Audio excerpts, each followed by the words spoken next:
कहानी है एक ऐसे गांव की जहां आसमान घने बादलों से ढका हुआ था। बिजली की चमक हर कुछ मिनट में पूरे गांव को रोशनी में नहला देती थी।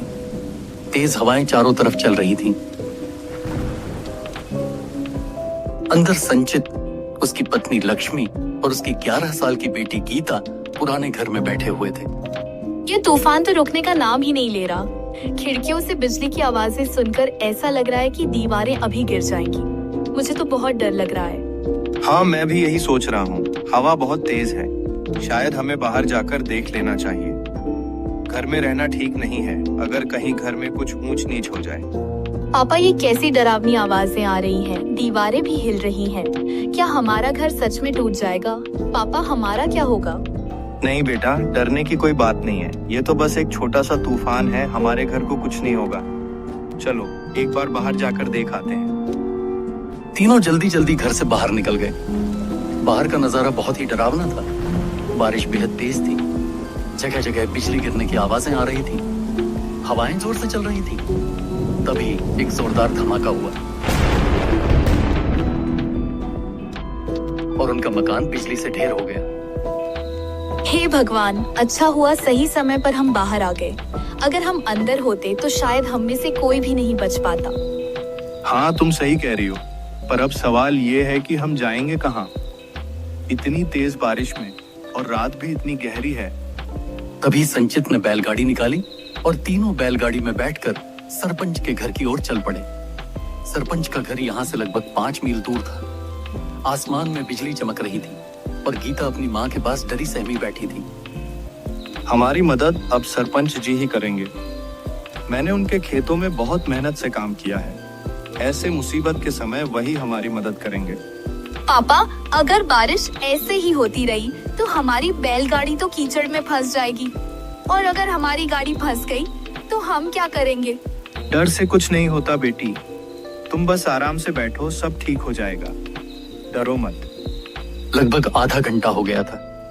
हवा थोड़ी शांत हो गई थी, लेकिन बारिश रुकने का नाम ही नहीं ले रही थी। तभी अचानक बैलगाड़ी के सामने एक अजनबी बूढ़ा आदमी खड़ा दिखाई दिया। उसके कपड़े पूरी तरह भीगे हुए थे और आंखों में एक अजीब सी थकान झलक रही थी। देखो गीता के पापा, इतनी सुनसान रात में हमारी बैलगाड़ी के सामने यह अजनबी कौन खड़ा है? मुझे तो कुछ अजीब लग रहा है। अजीब तो है, लेकिन हो सकता है उसे मदद की जरूरत हो। मैं जाकर उससे पूछता हूँ। तभी संचित बैलगाड़ी से उतरा और धीरे धीरे उसके पास गया। दूर कहीं कुत्तों के भौंकने की आवाज उसके कानों में गूंज रही थी। बाबा, आप इतनी रात में, वो भी इस बारिश और जंगल में अकेले क्या कर रहे हैं? बाबा चुपचाप खड़े खड़े देखता रहा। उसकी आंखों में अजीब सी नमी और गहरा अंधेरा था। फिर धीरे भारी आवाज में बोला, बेटा, इस तूफान ने मेरा सब कुछ छीन लिया। मेरा घर गिर गया, मेरा कोई अपना भी नहीं बचा। मैंने सोचा शायद यहाँ से कोई जाता हुआ मुझे देख ले और मेरी मदद कर दे। बाबा, हमारा घर भी गिर चुका है। हम भी सरपंच जी के पास मदद के लिए जा रहे हैं। आप चाहें तो हमारे साथ चल सकते हैं। अभी यहाँ अकेले रहना उचित नहीं होगा। बूढ़े बाबा की आंखों में अचानक एक चमक सी आ गई और वह कहने लगा, भगवान तुम्हारा भला करे बेटा, तूने मुझे सहारा दिया। शायद भगवान ने ही तुम्हें मेरे लिए भेजा है। संचित ने उसे बैलगाड़ी पर चढ़ने में मदद की, लेकिन उसकी पत्नी लक्ष्मी अभी भी डर में थी। ये सही है क्या? हम तो इसे जानते भी नहीं हैं, और तुम इसे हमारी बैलगाड़ी पर चढ़ा भी चुके हो। तूफान में किसी अजनबी पर भरोसा करना ठीक है क्या? ऐसा नहीं बोलते। उनके पास घर नहीं है। वो भी हमारी तरह लाचार ही हैं। अगर हम भी मदद न करें तो इंसानियत किस काम की? भगवान ने हमें जिंदा रखा है, शायद इसलिए कि हम किसी का सहारा बन सकें। बैलगाड़ी आगे बढ़ती जा रही थी। अब उसमें 4 लोग थे, संचित, उसकी बेटी गीता, उसकी पत्नी लक्ष्मी और साथ में वह बूढ़ा आदमी। अब उनकी यात्रा और भी रहस्यमयी होने वाली थी। कुछ दूर जाते ही रास्ता 2 हिस्सों में बंट गया। एक रास्ता सरपंच के घर की ओर जा रहा था और दूसरा एक पुरानी हवेली की तरफ। उस हवेली के बारे में गांव में तरह तरह की कहानियां मशहूर थीं। कहा जाता था कि वहां कभी एक जमींदार का परिवार रहता था, पर किसी श्राप के कारण पूरा परिवार अचानक मौत का शिकार हो गया। तब से वह हवेली वीरान पड़ी हुई थी। गीता के पापा, ये वही हवेली है ना, जिसके बारे में लोग कहते हैं कि वहाँ अजीब अजीब आवाजें आती हैं? हाँ, ये वही हवेली है, लेकिन हमें इस रास्ते से नहीं जाना। हमें तो दूसरे रास्ते से जाना है, जिससे हम सरपंच जी के गांव पहुंच जाएंगे। बेटा, सरपंच जी का घर तो बहुत दूर है अभी। अगर हम अभी वापस चलना शुरू करें तो तुम्हारे बैल जवाब दे देंगे। तुम्हारे बैल इतनी दूर नहीं जा सकते। हाँ, मुझे भी अपने बैलों को देखकर यही लग रहा है, लेकिन अब हम क्या करें? पूरी रात हम जंगल में भी नहीं रह सकते। मैं तो कहता हूँ आज हम यह दूसरा रास्ता ले लेते हैं और हवेली में चलें। सुबह होते ही बारिश भी रुक जाएगी, तब हम आगे चल पड़ेंगे। नहीं, मैं उस हवेली में नहीं जाना चाहती।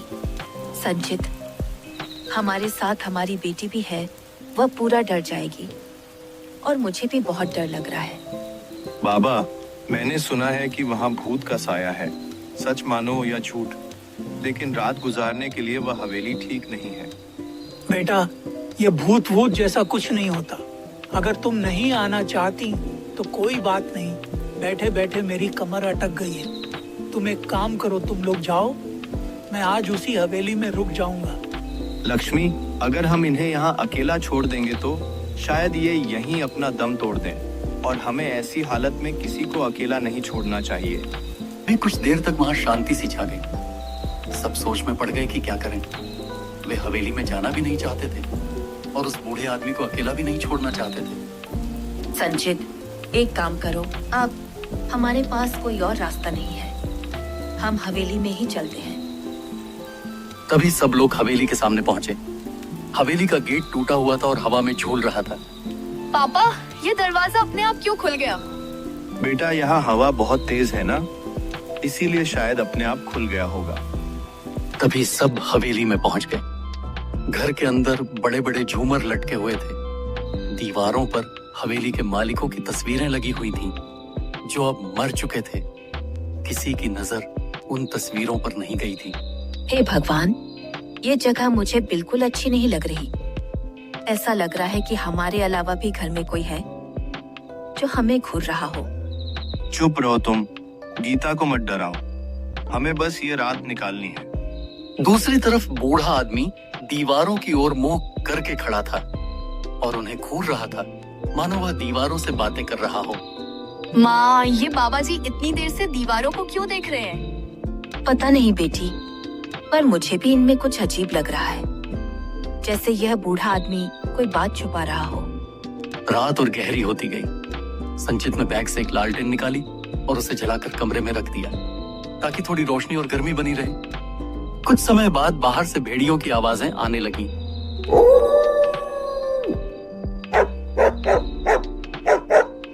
आवाज आते ही दीवार पर उसी बूढ़े काका की तस्वीर उभर आई।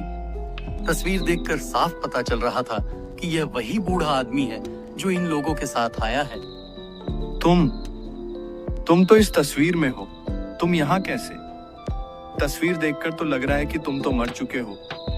मतलब ये सब तुमने ही किया हमें इस हवेली में लाने के लिए? हमें छोड़ दो। हमने तुम्हारा कुछ नहीं बिगाड़ा। हमें जाने दो। बूढ़ा आदमी खड़ा हो गया।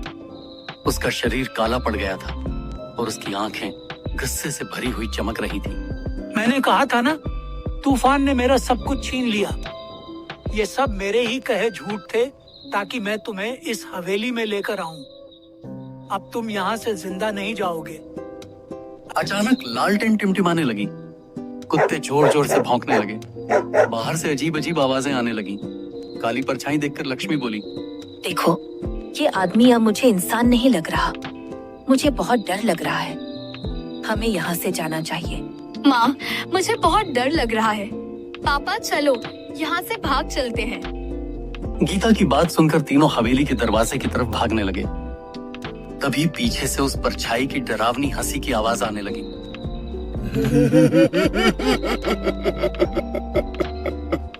भाग कर कहाँ जाओगे?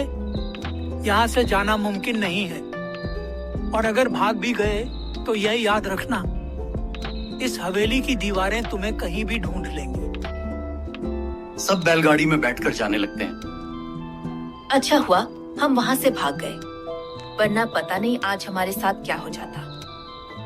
हाँ, तुम सही कह रही हो। अच्छा हुआ हम वहाँ से निकल गए। बड़ी लंबे सफर और कठिनाइयों के बाद आखिरकार वे लोग सरपंच के घर पहुंच गए। दरवाजे के पास पहुंचकर संचित कांपती आवाज में जोर से चिल्लाया, अरे सरपंच साहब, हमारी मदद कीजिए, दरवाजा खोलिए। अरे सरपंच साहब, हमारी मदद कीजिए, दरवाजा खोलिए। अरे इतनी रात को कौन बाहर चिल्ला रहा होगा? हमें आधी रात को दरवाजा नहीं खोलना चाहिए। अरे तुम कैसी बात कर रही हो? अगर कोई मुसीबत में है तो हमें दरवाजा खोलना ही पड़ेगा। मैं अभी बाहर देखकर आता हूँ कि कौन है। सरपंच दरवाजा खोलकर बाहर आता है। बाहर उसे संचित और उसका परिवार दिखाई देता है। अरे संचित, तुम यहाँ? क्या कोई मुसीबत है? इतनी रात को तुम मेरे घर क्या कर रहे हो? और तुम्हारी बेटी को देखो, ठंड से कांप रही है। पहले तुम लोग उसे अंदर भेजो, फिर हम बाकी बातें करते हैं। लक्ष्मी और गीता घर में चले जाते हैं। सरपंच जी, मेरा घर बारिश की वजह से गिर गया है। मैं यहाँ आपसे थोड़ी मदद लेने आया हूँ। संचित, भला मैं तुम्हारी कैसे मदद कर सकता हूँ? मैं भी तो इसी छोटे से घर में रहता हूँ, लेकिन मैं तुम्हें एक रास्ता जरूर बता सकता हूँ। सरपंच साहब, वो कौन सा रास्ता है? इस जंगल के बीच में एक हवेली है जो मेरे पुरखों की है। अगर तुम चाहो तो वहां जाकर रह सकते हो। अरे हम तो अभी अभी वहाँ से आ रहे हैं, लेकिन मैं वापस वहाँ नहीं जाना चाहता। चाहे ठंड में हम मर ही क्यों न जाएं, पर वहाँ बिल्कुल नहीं जाएंगे। संचित, तुम कहना क्या चाहते हो? साफ साफ बताओ। मैं यहाँ आपसे मिलने आ रहा था। रास्ते में मुझे एक बूढ़ा आदमी मिला। वह हमें उस हवेली में लेकर गया, और जब हम वहाँ पहुँचे तो वह आदमी नहीं था, एक आत्मा थी। इस बकवास बात को सुन सुनकर गांव वालों ने मुझे आज तक उस हवेली में कदम नहीं रखने दिया। मैं बड़ा हो गया, पर फिर भी कभी हवेली के अंदर नहीं गया। अगर सच में उसमें कोई आत्मा है तो मैं चाहता हूँ कि वो मेरे सामने आए। मैं उसे जिंदा नहीं छोड़ूंगा। सरपंच जी, आप समझो, इतनी बड़ी हवेली कोई ऐसे ही नहीं छोड़ देता। तुम चाहे जो कहो, जाओ और गांव के तांत्रिक रमन को लेकर आओ। आज मैं रमन के साथ मिलकर उसका सामना करूंगा। कुछ देर में संचित रमन तांत्रिक को लेकर आ गया। फिर तीनों धीरे धीरे उसी हवेली की तरफ जाने लगे, और चलते चलते वे तीनों फिर से उसी हवेली के गेट के सामने पहुंच गए। सरपंच जी, अभी भी समय है, हम यहीं से वापस लौट जाते हैं। अरे संचित, तुम्हें अभी मेरी शक्तियों का अंदाजा नहीं है। डर मत, अंदर चलो और देखो मैं उस भूत को कैसे सबक सिखाता हूँ। जैसे ही वे अंदर जाते हैं, सरपंच जोर से चिल्लाकर कहता है, कहाँ है रे? सामने आ, मैं तुझे सबक सिखाऊंगा। कितने सालों से तूने मेरी हवेली पर कब्जा कर रखा है। इतना कहते ही वहां वही बूढ़ा आदमी अचानक सामने आ जाता है। अच्छा, तो तू इतने सालों बाद मेरे ही हाथों से मरने आया है? मैं मरने नहीं, तुझे इस हवेली से बाहर निकालने आया हूँ। मेरे साथ तांत्रिक भी है। आज तू नहीं बचेगा। और मैंने तेरा क्या बिगाड़ा है जो तू इतने सालों से मेरी हवेली पर कब्जा करके बैठा है? हाँ, तूने मेरा कुछ नहीं बिगाड़ा, लेकिन तेरे पुरखों ने बिगाड़ा है।